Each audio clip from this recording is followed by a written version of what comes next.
Split होगा voltage और नीचे इस तरह से। तो हम यहाँ पे अगर डायोड पे देखें तो डायोड पे बेसिकली ऑपोजिट पोटेंशियल है, सेम इंटेंसिटी होगी बट ऑपोजिट होगा। तो बेसिकली ये टैपिंग जो है फेज स्प्लिटिंग प्रोवाइड करता है। फेज मतलब यहाँ पॉजिटिव वोल्टेज और यहाँ नेगेटिव वोल्टेज।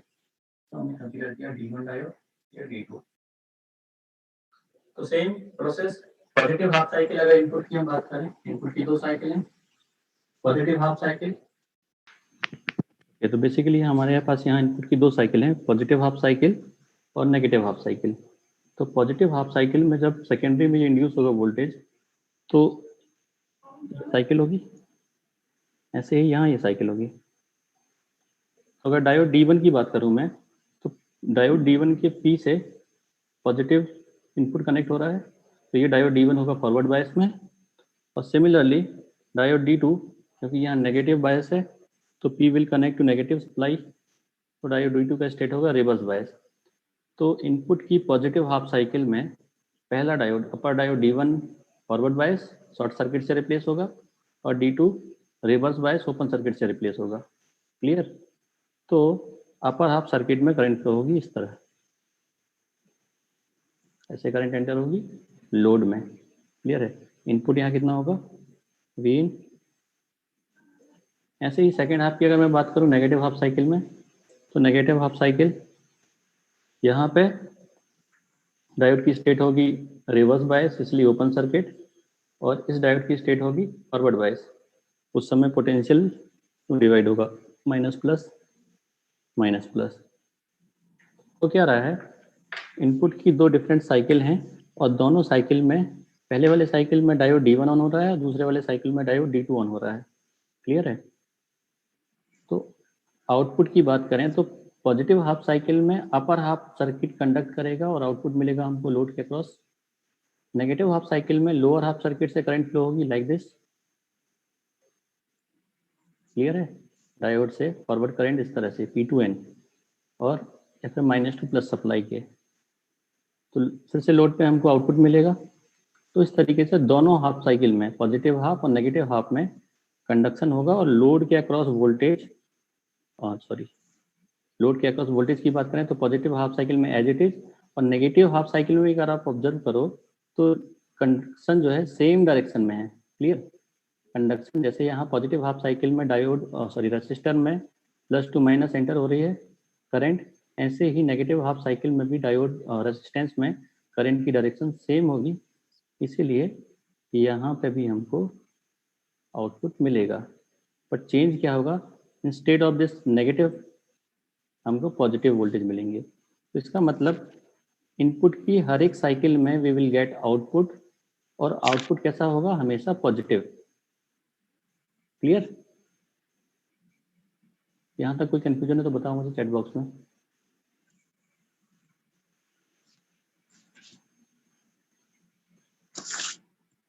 थोड़ा सा एक्चुअली जो है कनेक्टिविटी मतलब कि माइक्रोफोन की प्रॉब्लम है, अभी मेरे सिस्टम में कुछ आई थिंक प्रॉब्लम है, तो 1-2 क्लास में भी ऐसी हो या फिर मैं सिस्टम चेंज करूँगा। ठीक है? तो 1-2 क्लास में भी प्रॉब्लम हो सकती है। तो अभी ये हो गई बात वेवफॉर्म की, तो हमने वेवफॉर्म एनालाइज कर लिया, जैसे हमने हाफ वेव रेक्टिफायर में एनालाइज किया था कि पॉजिटिव हाफ साइकिल बस में आउटपुट मिलती है, इसी तरह फुल वेव रेक्टिफायर में we will get output at each cycle और आउटपुट हमेशा पॉजिटिव होगा। क्लियर? इस वेवफॉर्म के थ्रू हम सारे पैरामीटर्स अब डिराइव कर सकते हैं। तो 1 बाय 1 में पैरामीटर करूंगा जो हमने इससे पहले किए हुए थे। फर्स्ट पैरामीटर इज एफिशिएंसी,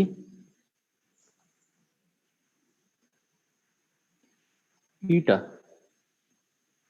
ठीक है? ईटा की वैल्यू क्या होती है, eta is given by output DC power to input AC power. अब आउटपुट डीसी पावर की अगर बात करें, ठीक है, फिर से सेम सर्किट हमने लास्ट वाली क्लास में जो हाफ वेव रेक्टिफायर एनालाइज किया था, वहां मैंने एक स्मॉल रेजिस्टेंस आरएफ कंसीडर किया है। क्यों? क्योंकि हम स्टैंडर्ड डेरिवेशन की बात कर रहे हैं, वहां पे आरएफ में नॉट बी जीरो, दोनों केस पॉसिबल हैं। तो RF को मैं कंसीडर करके चलूंगा दोनों केसेस में यहाँ फॉरवर्ड रेजिस्टेंस को, ठीक है, एफिशिएंसी कैलकुलेशन के लिए।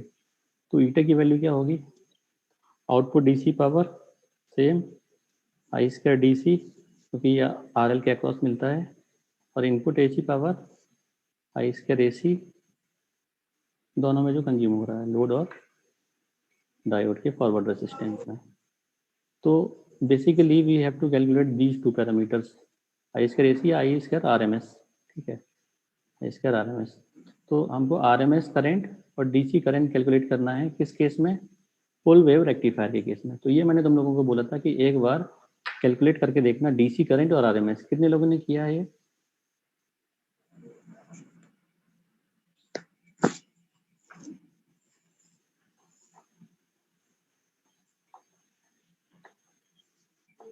किया किसी ने? ओके, प्रबल। और हाँ, मुझे वैल्यूज बताओ जरा आईडीसी की, या डेरिवेशन की जरूरत है अगर किसी को तो मुझे बताओ। आईडीसी और आईआरएमएस ये कैलकुलेट करने हैं क्या फिर से for full wave rectifier? Basically हम वेव फॉर्म यूज करेंगे, ठीक है। तो मैं तुमको बताता हूँ, ये है फुल वेव रेक्टिफायर का आउटपुट, ठीक है, लाइक दिस सो ऑन। यहाँ पीछे भी होगा। तो क्योंकि ये हमने इनपुट से ही ऑब्टेन किया है, तो इनपुट का टाइम पीरियड यहाँ पे था। बेसिकली यहाँ अगर आप देखो तो टाइम पीरियड हाफ हो रहा है। क्यों? रिपीटिशन हर t/2 पे स्टार्ट हो गए हैं, ठीक है, हर t/2। तो मैंने बोला था कि ऑब्जर्वेशन अगर करोगे तो रेफरेंस वाली वेवफॉर्म से करना, ठीक है। यहाँ पे अगर इसके टाइम पीरियड की बात करें तो ये स्मॉल, ये वाला है टाइम पीरियड, ठीक है, 0 से t/2, और ये t जो हमारी ओरिजिनल वेवफॉर्म इनपुट में अप्लाई की है। तो यहाँ basically time period is half. Half क्यों? After every t/2 repetition start. और ये t/2 क्यों लिखा है मैंने? रेफरेंस जो वेवफॉर्म है वहां से, ठीक है। तो आईडीसी की वैल्यू क्या आई ये बताओ मुझे एक बार, जितने लोगों ने कैलकुलेट किया है। कैलकुलेट करना तो भी बताओ, जिन लोगों को डाउट है, कंफ्यूजन है, ट्राई किया है, अगर नहीं बन रहा तो मैं आईडीसी कैलकुलेट करूंगा। अगर क्लियर है, किसी को डाउट है क्या चैट बॉक्स में बताओ, सॉल्व करना है तो। हाँ, correct value 2i max by pi, 2i max divide by pi. ऐसे ही आई आर एम एस की वैल्यू क्या आई? What is I R M S?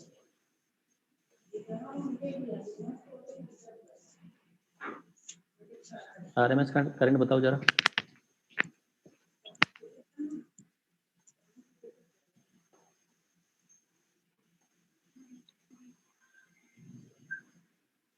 R M S current की value I max by √2, clear, I max by √2। तो हम ये observation देखते हैं कि अगर हाफ वेव रेक्टिफायर से फुल वेव रेक्टिफायर में हम जाते हैं तो बेसिकली डीसी वैल्यू डबल हो जाती है। क्यों? क्योंकि अब same amount, DC is nothing but average. तो अगर हाफ वेव में एक साइकिल थी प्रेजेंट, हाफ वेव में बस ये प्रेजेंट था, ये नहीं था। अब क्योंकि डबल प्रेजेंट है तो average value positive positive, same area add हो जाएगा तो डबल, ठीक है। तो basically IDC is double in full wave rectifier. और RMS value as it is जो साइनोसोडियल सिग्नल की होती है। क्यों? क्योंकि दोनों साइकिल में ये प्रेजेंट है। और आरएमएस में हम अगर कैलकुलेशन करते हैं तो स्क्वायर करने के बाद करते हैं, रूट मीन स्क्वायर। तो बेसिकली ये स्क्वायर तो नेगेटिव का स्क्वायर लो या पॉजिटिव का, उससे कुछ चेंज नहीं होगा। तो नेगेटिव हाफ साइकिल के लिए भी जो आरएमएस आता है सेम ही आता है, मतलब साइनोसोडियल सिग्नल के लिए, ठीक है। तो ये वैल्यूज हैं। अब हम कैलकुलेशन करते हैं ईटा की। Eta is given by I square DC, तो 2i max over pi whole square R L divide by I R M S, I max by √2 whole square R L plus R F. Final value क्या होगी इसकी? 4 over pi square, I max से I max cancel, ये √2 divide में है, वहाँ multiply में हो जाएगा, स्क्वायर में 2 into R L over R L plus R F. ये है ईटा की value, 8 divide by pi square R L over R L plus R F. तो यहाँ अगर आप ऑब्जर्व करो सेम कंस्ट्रेंट, क्योंकि load resistance as compare to diode forward resistance बहुत बड़ी वैल्यू होती है, तो हम RL की वैल्यू ज़्यादा बड़ी होने के कारण RF को निगलेक्ट कर सकते हैं, या लिख सकते हैं कि RF is almost equal to RL। ठीक है, उस कंडीशन में this term can be ignored. ठीक है, या इसकी वैल्यू क्लोज टू यूनिटी होगी, क्लोज टू 1 होगा ये। तो finally eta will be 8 divide by pi square. ये वैल्यू बताओ मुझे कितनी आ रही है? 81 समथिंग है इसकी वैल्यू।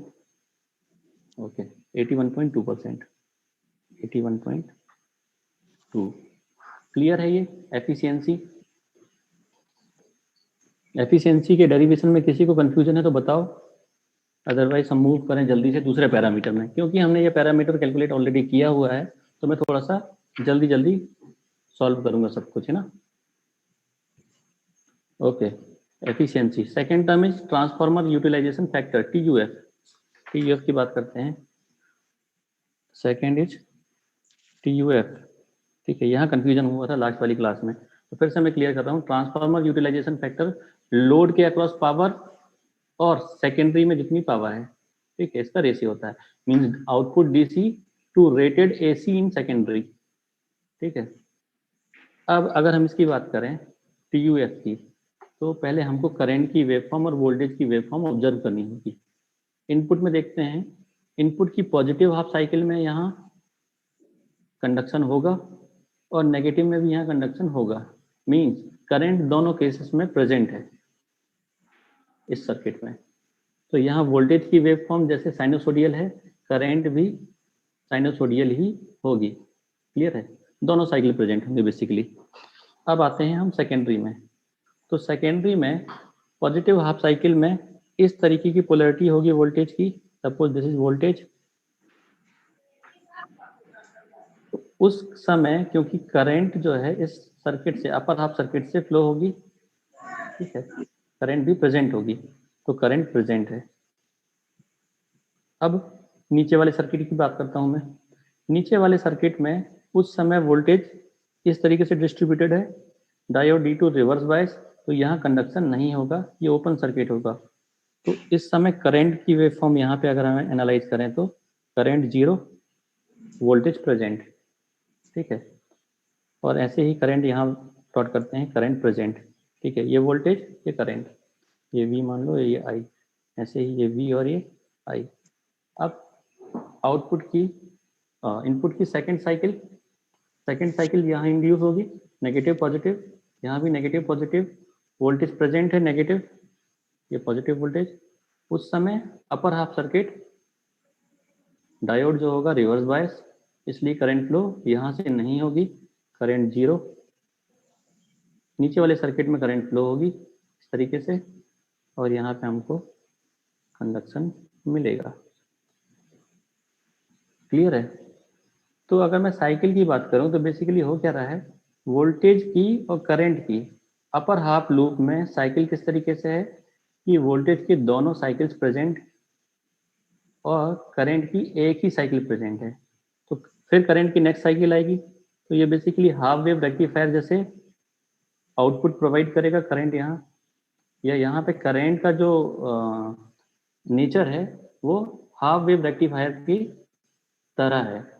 ऐसे ही नीचे वाले सर्किट में वोल्टेज ऑलवेज प्रेजेंट सेकेंडरी में, but current similarly half wave rectifier के जैसे ही कैरेक्टरिस्टिक्स मिलेगी करंट की। ये क्यों ऑब्जर्व करना जरूरी है? क्योंकि अगर AC पावर हम निकालते हैं तो हमको यहाँ वोल्टेज और करंट की RMS वैल्यूज चाहिए, इसलिए हम ये नेचर देखते हैं करंट और वोल्टेज का, अब वैल्यू कैलकुलेट करते हैं। क्लियर?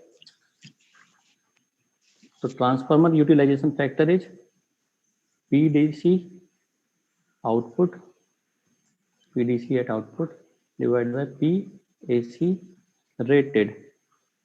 ठीक है, रेटेड AC पावर। तो PDC आउटपुट हम पहले लिख लेते हैं। PDC की वैल्यू क्या होगी? VDC इंटू जो मैं लिखी IDC। बताया 2% कोई नहीं बताया, ये देखिए ये मैं लिखी हूँ VDC इंटू IDC। और मैंने बता, मार्क किसी ने नहीं बताया। इसका क्या म्यूट कर दो ये प्रीति। चाहिए फिर मेरा फिर बताना है मुझे। हाँ तो करो तुम कौन सा PDC is VDC into IDC. ऐसे ही एसी पावर की अगर हम बात करें तो एसी पावर क्या है। अब एसी पावर के लिए देखो जरा, ठीक है, एक ऑब्जर्वेशन है। अगर हम सर्किट की बात करें तो आउटपुट जो है पहली बार अपर हाफ सर्किट से मिल रहा है और दूसरी बार लोअर हाफ सर्किट से। तो हमको कंबाइन इफेक्ट अगर देखना है एसी पावर का तो दोनों सर्किट के पावर पहली बार ऐड करने होंगे, ठीक है। तो टोटल एसी पावर जो सेकेंडरी का है उसकी मैं बात कर रहा हूँ, ठीक है।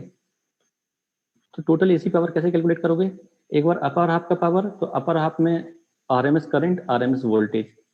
तो वोल्टेज आरएमएस कितना होगा यहाँ, क्योंकि वोल्टेज साइनसोडियल है तो आरएमएस वैल्यू होगी वी मैक्स डिवाइड बाय √2, ठीक है। क्योंकि वोल्टेज साइनसोडियल है अपर हाफ सर्किट में, इसलिए वोल्टेज की वैल्यू होगी RMS, V RMS equal to V max by √2। और करंट की अगर हम बात करें तो current basically half wave rectifier की तरह आउटपुट है, या हाफ रेक्टिफाइड वेव है, हाफ रेक्टिफाइड। तो करंट की आरएमएस वैल्यू होगी आई मैक्स बाय 2, जो हम लोगों ने कैलकुलेट किया है हाफ वेव रेक्टिफायर के लिए। ऐसे ही लोअर हाफ सर्किट में वोल्टेज साइनसोडियल, तो V RMS will be V max by √2 and I RMS will be I max by 2। Clear है। दोनों आरएमएस वैल्यूज की बात कर रहा हूं मैं, अपर हाफ सर्किट और लोअर हाफ सर्किट। तो यहाँ पे अपर हाफ सर्किट में आरएमएस वैल्यू, ठीक है, V RMS V max by √2 होगी और I RMS I max by 2। Clear है। ऐसे ही लोअर हाफ सर्किट में यहाँ V RMS V max by √2 और I RMS I max by 2। तो individual power upper half loop में इन दोनों का प्रोडक्ट और लोअर हाफ में इन दोनों का प्रोडक्ट। तो total power sum of upper half और लोअर हाफ। तो टोटल सेकेंडरी में पावर कितनी होगी ये बताओ जरा मुझे, ठीक है। यहाँ पे अभी हम थोड़ा सा छोड़ रहे हैं। P A C secondary total कितनी होगी, P A C upper half plus P A C lower, ये वैल्यू हो जाएगी हाँ V max I max by √2। दोनों ऐड होंगे डबल हो जाएगा, तो basically V max I max divide by 2 √2 cancel, ठीक है, टोटल पावर। अब क्योंकि पावर जो है प्राइमरी से सेकेंडरी में सिंगल सर्किट में ट्रांसफर नहीं हो रही, पहली बार में अपर हाफ में और दूसरी बार में लोअर हाफ। तो अगर हम एसी रेटेड की बात करें तो एसी रेटेड स्प्लिट हो रहा है, तो एग्जैक्ट वैल्यू कैलकुलेट करना पॉसिबल नहीं है। तो हम क्या करते हैं, एक अप्रोच लगाते हैं कि टोटल पावर हमने कैलकुलेट कर ली सेकेंडरी की, total secondary AC power.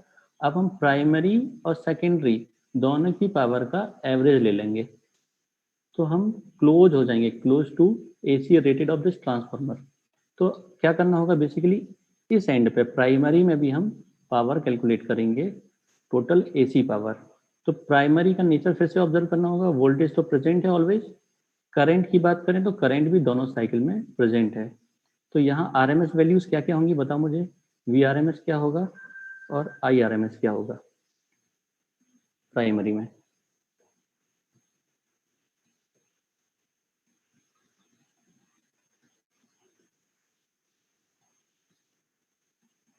Primary में दोनों की वैल्यूज क्या होंगी, आरएमएस करंट और आरएमएस वोल्टेज। चैट बॉक्स में बताओ जरा।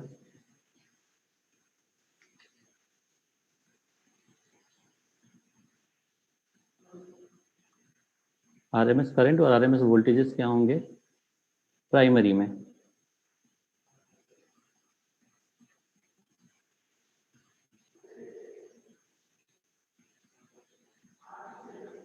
कैसे निकालेंगे वैल्यूज, वेव फॉर्म से। देखो ये वेव फॉर्म वोल्टेज की है, करंट भी सेम साइनोसोडियल होगा always present, okay. V max by √2 and I max by √2, क्यों, क्योंकि दोनों साइनोसोडियल हैं। ठीक है, तो टोटल एसी पावर इनपुट में क्या होगा, PAC primary Vmax Imax by 2. This is total AC at primary. अब समझो मैंने क्या किया है, क्योंकि ट्रांसफार्मर यूटिलाइजेशन फैक्टर कैलकुलेट करने के लिए पीएसी रेटेड जरूरी है। पीएसी रेटेड सेकेंडरी से हम निकालते थे, बट यहाँ सेकेंडरी, हाँ क्वेश्चन है हाफ वेव में प्राइमरी, क्योंकि बेटा हाफ वेव में जो सर्किट है वहां पे कोई स्प्लिटिंग नहीं है। ठीक है, जैसा प्राइमरी में इंड्यूस होता है कंप्लीट सेकेंडरी से हम आउटपुट निकालते हैं। मींस सेकेंडरी में ऐसी कंडीशन नहीं है कि पॉजिटिव हाफ साइकिल के लिए अपर हाफ सर्किट है और नेगेटिव हाफ साइकिल के लिए लोअर हाफ सर्किट है। बट इस केस में क्योंकि दोनों सर्किट अलग अलग हैं तो एग्जैक्ट वैल्यू कैलकुलेट करना पॉसिबल नहीं है। तो हम अप्रोक्सीमेट एनालिसिस जो है वो किस तरीके से कर रहे हैं ये मैं बता रहा हूँ। हम क्या करते हैं, यहाँ फॉर्मूला में लिख रहा हूँ, पी ए सी रेटेड हमको ट्रांसफार्मर का निकालना है, तो we take average P A C primary plus P A C secondary divide by 2। ये अप्रोच है। पी ए सी रेटेड निकालना है हमको ट्रांसफार्मर का, क्योंकि सर्किट अलग अलग हैं, सेकेंडरी के दो स्टेट हैं। सेकेंडरी में अपर हाफ सर्किट है, लोअर हाफ सर्किट है, तो सेकेंडरी में एग्जैक्ट कैलकुलेशन पॉसिबल नहीं है, तो हमने सेकेंडरी की टोटल पावर कैलकुलेट की और प्राइमरी के साथ ऐड करके एवरेज ले लिया। ठीक है, तो we will close to secondary की जो रेटेड सब पावर होगी। ठीक है, this is rated power of transformer. तो इसके लिए मैंने क्या किया है, पी ए सी सेकेंडरी पहले कैलकुलेट किया। तो सेकेंडरी में दो सर्किट हैं, सेकेंडरी का अपर हाफ लोअर हाफ। तो मैंने पहले अपर हाफ में ऑब्जर्व किया है करंट और वोल्टेज की वेवफॉर्म। सिमिलरली लोअर हाफ में करंट और वोल्टेज की वेवफॉर्म। इस ऑब्जर्वेशन से हम डायरेक्टली आरएमएस वैल्यूज लिख सकते हैं। ये हमने लिख दिए, ऐसे ही यहाँ पे भी लिख दिए। तो सेकेंडरी की total power V into I R M S, ऐसे ही लोअर हाफ के लिए V into I R M S. Primary power same V R M S I R M S. तो हमने प्राइमरी में भी करंट की वेवफॉर्म और वोल्टेज की वेवफॉर्म देख ली कि किस तरीके की है। तो ये हो गया तुम्हारा कैलकुलेशन सेकेंडरी के लिए, दोनों हाफ का टोटल पावर इज दिस, और प्राइमरी के लिए टोटल पावर दिस। तो एवरेज वैल्यू क्या होगी, यहाँ पे हम डायरेक्टली रखते हैं V D C I D C over V max I max by √2 plus V max I max divide by 2। ये लिखा हुआ, ठीक है। V D C I D C जो तुम्हारा डी सी आउटपुट है, this is total A C rated power of transformer. तो अब हम वी डी सी और आई डी सी को रिप्लेस कर सकते हैं, क्योंकि ये केस रेक्टिफायर का है। तो V D C is 2 V max by pi, I D C is 2 I max by pi. We will replace V D C I D C और फिर फाइनल वैल्यू कैलकुलेट करके मुझे बताओ क्या आ रही है, क्योंकि वी मैक्स आई मैक्स यहाँ पे भी होगा, डिनोमिनेटर में भी है, वो कैंसिल हो जाएंगे। फाइनल वैल्यू बताओ मुझे क्या आ रही है रिप्लेसमेंट के बाद।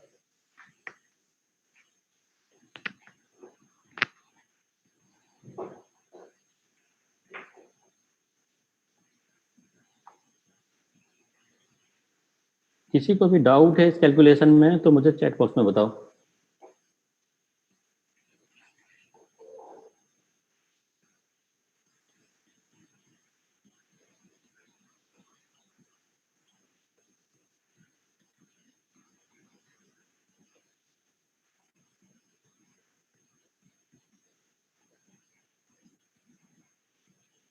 डाउट क्लियर है तो ये फाइनल वैल्यू बता मुझे टी यू एफ की क्या आ रही है।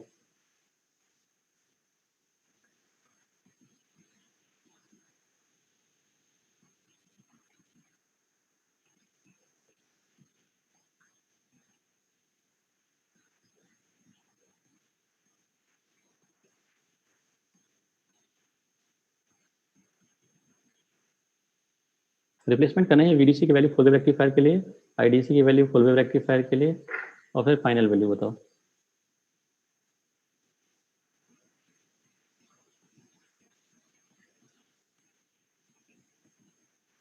किया किसी ने?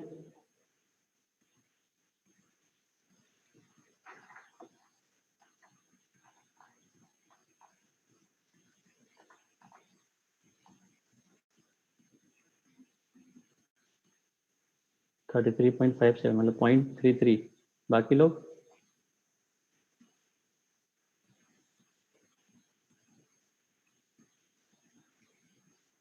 लोग चेक करो।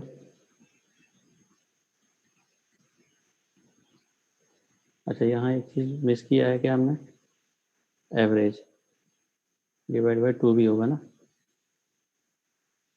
देखो यहाँ AC प्राइमरी और AC सेकेंडरी, इन दोनों का एवरेज, जैसे AC primary AC secondary average, ठीक है, मिस किया है।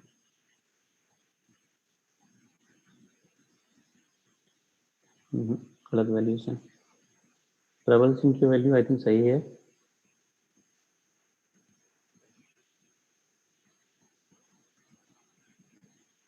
.69 ये रिप्लेस होगा 2V max बाय पाई, जैसे 2I max by pi and denominator में ये, तो इसको ये कर सकते हैं, और V max I max 1/√2 plus 2,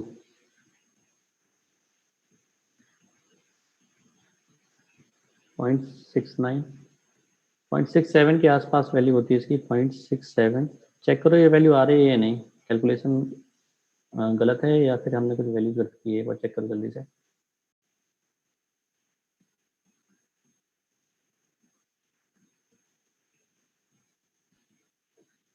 same value है ना 0.67, ठीक है। बाकी लोग चेक करो, कैलकुलेशन में कुछ गलत किया तुम लोगों ने।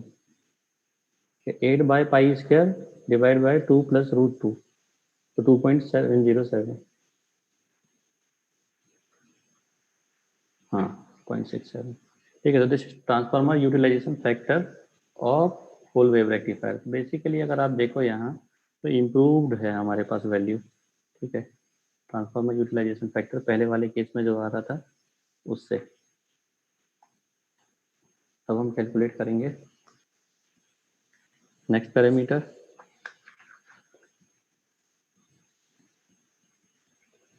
थर्ड पीक इनवर्स वोल्टेज, ठीक है। बाकी दो वैल्यूज मैं नहीं बताऊंगा, बाकी दो वैल्यूज आसान है, रिपल फैक्टर और फॉर्म फैक्टर, वो कैलकुलेट कर लेना। Peak inverse voltage maximum reverse bias voltage जो डायोड पे आने वाला है। तो फिर से सर्किट की बात होगी, ये है पॉजिटिव हाफ साइकिल। इस समय नीचे वाला सर्किट रिवर्स बायस में है, इसलिए ओपन सर्किट जैसे ऑपरेट करेगा। तो मैं फिर से सर्किट बना रहा हूँ कैलकुलेट करने के लिए सेकेंडरी का, ठीक है। दिस लोड,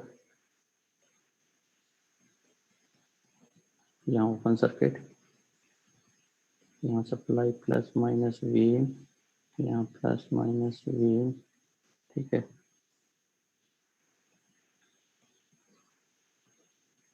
डायोड इस तरीके से P और N, तो दिस इज रिवर्स पोटेंशियल जो हमको कैलकुलेट करना है, ठीक है। PIV, suppose VD diode voltage हम कैलकुलेट कर रहे हैं। तो अपर हाफ साइकिल में क्योंकि डायोड शॉर्ट सर्किट है, इस तरह से रिप्लेसमेंट होगा, तो आउटपुट वोल्टेज करंट इस तरीके से एंटर कर रही है, तो प्लस यहाँ माइनस यहाँ, this is V output. V0 की वैल्यू क्या होगी, यहाँ KVL लगा के निकाल सकते हैं, -2 प्लस राइस शॉर्ट सर्किट या डायोड का जो कट इन होगा, ठीक है। तो आइडियल केस में कट इन वोल्टेज 0 माना हमने, -2 प्लस राइस जैसे 0 और प्लस माइनस फॉल। तो ऊपर वाले सर्किट में KVL लगाने पे V in equal to V0, ठीक है, या V in minus V0 equal to 0। तो V0 हमने कैलकुलेट कर लिया। अब हमको यहाँ से कैलकुलेट करना है PIV या VD, मैक्सिमम डायोड पे रिवर्स बायस कितना है। तो अगेन KVL, ठीक है, ओपन सर्किट में KVL या वोल्टेज को इक्वेट कर सकते हैं, -2 प्लस राइस पॉजिटिव V इन। अब यहाँ पे करंट क्योंकि एंटर इस तरीके से कर रही है, तो this is positive, this is negative, rise तो पॉजिटिव, -2 प्लस अगेन राइस, इसलिए पॉजिटिव प्लस V0, और यहाँ +2 minus fall minus VD equal to 0। तो VD कितना होगा, रिवर्स वोल्टेज 2 टाइम्स V, ठीक है। इसका मतलब इस डायोड पे मैक्सिमम रिवर्स पोटेंशियल जो आ सकता है वो कितना है, इन दोनों पे जितना भी पोटेंशियल है उनका एडिशन, ठीक है। तो V D is equal to 2V in. तो मैक्सिमम रिवर्स पोटेंशियल जो पॉसिबल है डायोड पे दैट इज 2V इन। तो PIV कितना होना चाहिए, पीक इनवर्स वोल्टेज डायोड का एटलीस्ट कितना चाहिए हमको बताओ।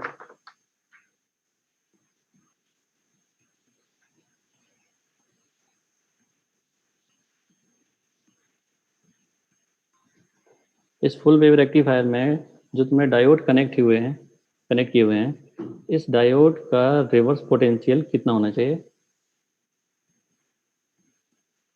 कम से कम 2V max. Clear, at least 2V max अगर वैल्यू है तो ये डायोड इजीली ऑपरेट करेगा, अदरवाइज ये ब्रेक डाउन कर जाएगा। और ब्रेक डाउन अगर इनपुट वोल्टेज के पहले ही हो गया तो ये सर्किट ऑपरेट नहीं कर सकता, ये सर्किट को यूज नहीं किया जा सकता बेसिकली। तो in case of full wave rectifier PIV must be greater than और इक्वल टू 2V मैक्स, ठीक है। इस पैरामीटर को मैंने इसलिए इंट्रोड्यूस किया है कि हाफ वेव रेक्टिफायर से अगर हम कंपेयर करें तो हम ईटा मतलब एफिशिएंसी में तो इम्प्रूवमेंट देखते हैं, सिमिलरली ट्रांसफार्मर यूटिलाइजेशन फैक्टर में भी इम्प्रूवमेंट देखते हैं। ऐसे ही तुम जब रिपल फैक्टर कैलकुलेट करोगे, ठीक है, रिपल फैक्टर की वैल्यू, रिपल फैक्टर भी कैलकुलेट कर लेते हैं जल्दी से, ठीक है। रिपल फैक्टर की वैल्यू क्या होती है, स्क्वायर रूट फॉर्म फैक्टर का square minus 1, again form factor given by RMS value divide by DC value. तो RMS value full wave rectifier की कितनी है, V मैक्स डिवाइड बाय √2, और DC value 2V max divide bye 5। हाँ, तो form factor कितना आया 0.48, इसको यहाँ पुट करो, नहीं 0.48 तो गलत बता रहे हो वैल्यू, 0.48 ही आ रहा है।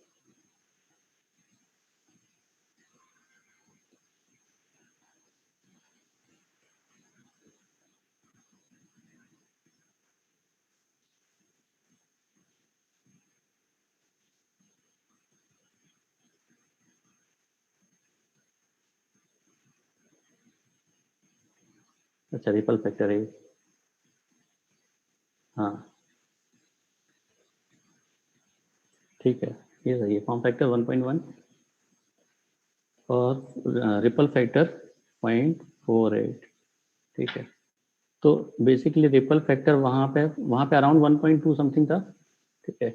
यहाँ पे रिड्यूस्ड रिपल्स हैं, मतलब जो तुम्हारा DC आउटपुट है वहाँ पे सुपर इम्पोज्ड AC जो हैं कंपोनेंट बहुत कम है। तो हाफ वेव रेक्टिफायर से जब हम फुल वेव रेक्टिफायर में आते हैं तो इम्प्रूवमेंट कहाँ कहाँ होता है, रिपल फैक्टर में, एफिशिएंसी में, ट्रांसफार्मर यूटिलाइजेशन फैक्टर में। बट डिसएडवांटेज है दिस PIV। क्यों है डिसएडवांटेज, पहले वाले केस में PIV की वैल्यू थी V मैक्स, ठीक है। पहले वाले केस में PIV था एटलीस्ट V मैक्स, मतलब डायोड जो आप लगा रहे हो वो डायोड कम से कम V मैक्स तक ऑपरेट इजीली करें रिवर्स पोटेंशियल में। सेम सर्किट अगर तुम फुल वेव रेक्टिफायर का बनाते हो उन्हीं डायोड से, तो उस डायोड को कम से कम 2V मैक्स तक का रिवर्स पोटेंशियल सस्टेन करना होगा, ठीक है। तो डायोड बेसिकली हमको स्ट्रॉन्ग डायोड चाहिए, ठीक है। एक तो डबल डायोड है तो कंपोनेंट बढ़ गए, ठीक है, साइज बढ़ गया, और PIV बढ़ाने के लिए हमको ऐसे डायोड चाहिए जो हायर ऑपरेटिंग पॉइंट पे काम करें, रिवर्स पोटेंशियल जिनका या रिवर्स ब्रेकडाउन वोल्टेज हाई हो। तो this is disadvantage of centre tap full wave rectifier. इस डिसएडवांटेज के कारण हम तीसरे टाइप में जाते हैं, दैट इज ब्रिज टाइप। तो अगर ब्रिज टाइप का कैलकुलेशन करोगे तो ईटा सेम होगा, ठीक है। TUF चेक करके बताना मुझे कितना आ रहा है, ठीक है। रिपल फैक्टर चेक करना, रिपल फैक्टर बताना कुछ अलग आ रहा है या नहीं, ripple factor will be same. Finally PIV, तो PIV वहाँ इम्प्रूव्ड होगा, you will get lesser value. तो नेक्स्ट वाली क्लास में PIV कैलकुलेट करना है तुमको, और TUF, ये दो पैरामीटर किसके लिए, ब्रिज टाइप। क्लियर? अब एक बार बताओ, सेंटर टेप फुल वेव में कितने जगह कंफ्यूजन है?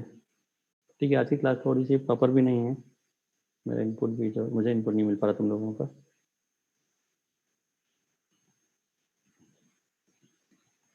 तो चैट बॉक्स में मुझे बताओ जरा, कोई डाउट है क्या?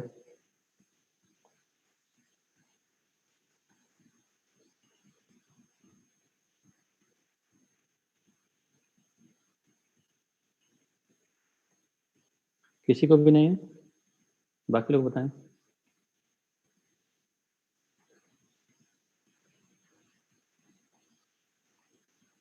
हाँ,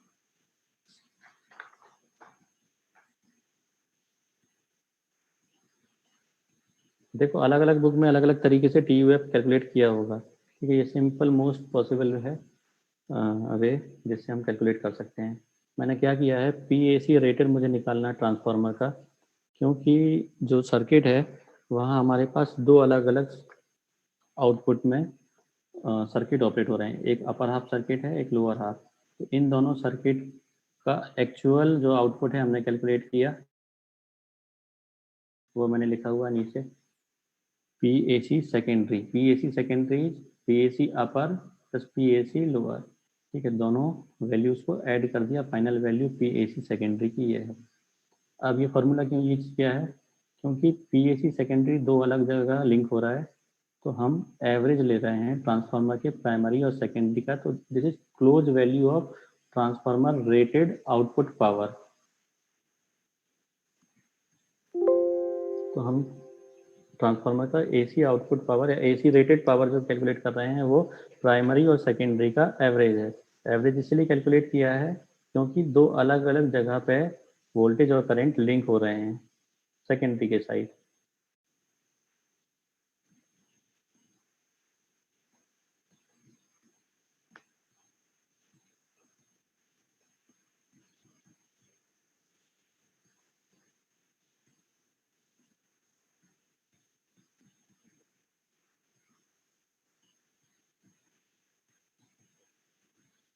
और बाकी लोग भी बताओ मुझे, किसी पॉइंट पर डाउट है तो।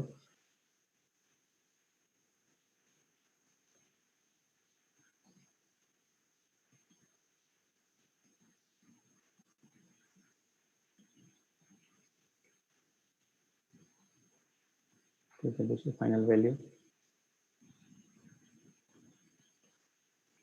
और सेकेंड यूनिट से बहुत चांसेस हैं कि ये फुल वेव रेक्टिफायर जो है पूछा जाएगा पैरामीटर वाइज।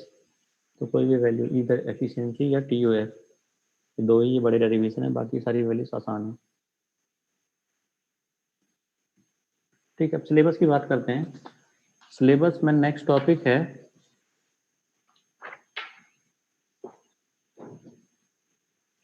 क्लिपर। ठीक है, सिलेबस मैंने बताया था, थोड़ा सा रैंडमली हम लोग पढ़ेंगे, या सिलेबस में जैसा दिया हुआ है वैसा नहीं पढ़ने वाले। क्लिपर्स हमको स्टार्ट करने हैं। ठीक है, तो मैंने सोचा था कि आज की क्लास में करेंगे, बट कनेक्टिविटी प्रॉपर नहीं है, मुझे भी इनपुट नहीं मिल रहा, तो ये कल वाली क्लास में करूंगा मैं। ठीक है, क्लिपर्स अभी 5 मिनट का टाइम है, अगर किसी को कन्फ्यूजन है किसी भी टॉपिक में, लास्ट वाली क्लास का हाफ वेव रेक्टिफायर और आज की क्लास फुल वेव रेक्टिफायर, तो पूछो, नहीं तो क्लास एंड करते हैं।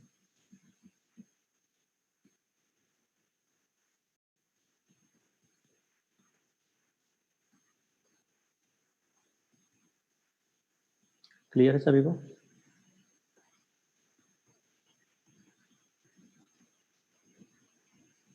PAC secondary, okay.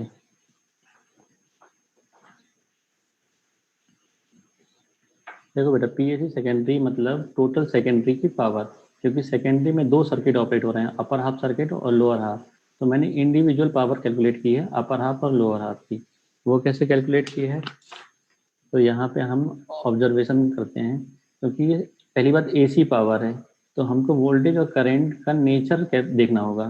नेचर कैसा है, मतलब कि हाफ वेव रेक्टिफाइड की तरीके से दिख रहा है ये, या साइनोसोडियल है या फुल वेव है। ठीक है, क्योंकि साइनोसोडियल और फुल वेव के केस में तो सेम वैल्यूज होती हैं RMS की, बट हाफ वेव की RMS वैल्यूज अलग अलग होती हैं। तो हमने यहाँ पे ऑब्जर्व किया, अपर हाफ में वोल्टेज ऑलवेज प्रेजेंट पॉजिटिव और नेगेटिव दोनों लिंक हो रहे हैं वोल्टेज, तो वोल्टेज हमेशा प्रेजेंट होगा। तो वोल्टेज साइनोसोडियल है, इन्हें दोनों साइकिल मिल रही हैं। But current positive half cycle में ऊपर वाले सर्किट में फ्लो होगा, नेगेटिव हाफ साइकिल में डायोड रिवर्स बायस होगा और करंट जीरो। तो करंट की वेव फॉर्म जो है हाफ वेव रेक्टिफाइड जैसे मिलेगी इस तरीके से। तो वी आर एम एस क्या होगा, वी मैक्स बाई रूट 2, और I R M S half wave rectifier की जो आर एम एस वैल्यू होती है करंट की। क्लियर। ऐसे ही नीचे वाले सर्किट में अगर आप ऑब्जर्व करोगे तो वोल्टेज दोनों कंडीशन में लिंक होगा। तो voltage is sinusoidal, hence R M S is V max by root 2। But current एक ही साइकिल में प्रेजेंट होगी, तो R M S value current की क्या है, आई मैक्स बाय 2। तो हमने आर एम एस कैलकुलेट किए हैं बेसिकली इंडिविजुअल, और उसके लिए हमने वेवफॉर्म एनालाइज किया है। तो दिस इज, इसका प्रोडक्ट जो होगा, this is power, AC power secondary के लोअर हाफ सर्किट का।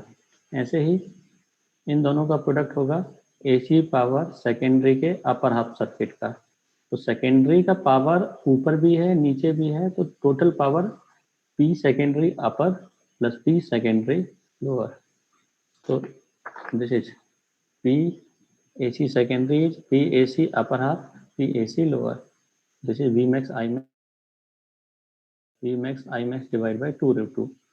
2 कैंसिल हो जाएगा, फाइनल वैल्यू दिस।